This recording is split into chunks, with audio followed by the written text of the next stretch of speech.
В Айхале завершились творческие отчеты трудовых коллективов в рамках 6-го смотра конкурса «Духовные грани Алроса».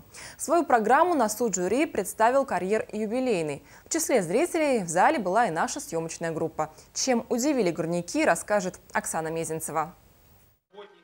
Одно из крупнейших подразделений Айхальского ГОКа, карьер юбилейный, также принял участие в смотре-конкурсе «Духовные грани Алроса». Стоит отметить, что в отчете удалось задействовать сотрудников практически всех участков предприятия. Молодые специалисты, ветераны, каждый проявил себя творчески. В ходе отчета звучали стихи военной тематики, вспоминали историю Великой Отечественной войны. Были исполнены патриотические песни. Это все-таки самодеятельность больше, люди у нас не профессионалы. И поэтому достаточно сложно было в некоторых моментах. Но старались как-то друг другу помогать, поддерживать друг друга. Заводные танцы, хоровое пение. Изюминкой таких номеров творческого отчета коллектива «Карьера» стало большое количество участников. В ходе творческого отчета звучали музыкальные композиции не только военных лет. Смотр-конкурс посвящен и другим знаменательным датам. Поэтому исполняли песни о мирном времени, родном алмазном крае.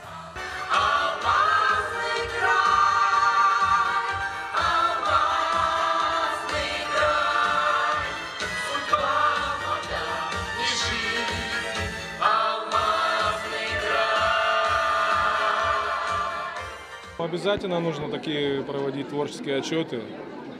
Все новогодние праздники коллектив был сплочен, вместе репетировали.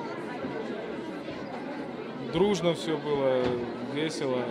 Где-то с шутками, где-то с прибаутками. То есть вот в такой обстановке рождалось это и сценарий, и все полностью, постановка.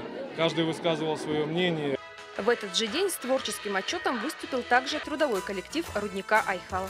Всего на суд жюри в рамках 6-го смотра конкурса было представлено 7 отчетов трудовых коллективов комбината. В ходе подготовки к данному мероприятию, несомненно, в каждом цехе открылись новые таланты рабочих кадров.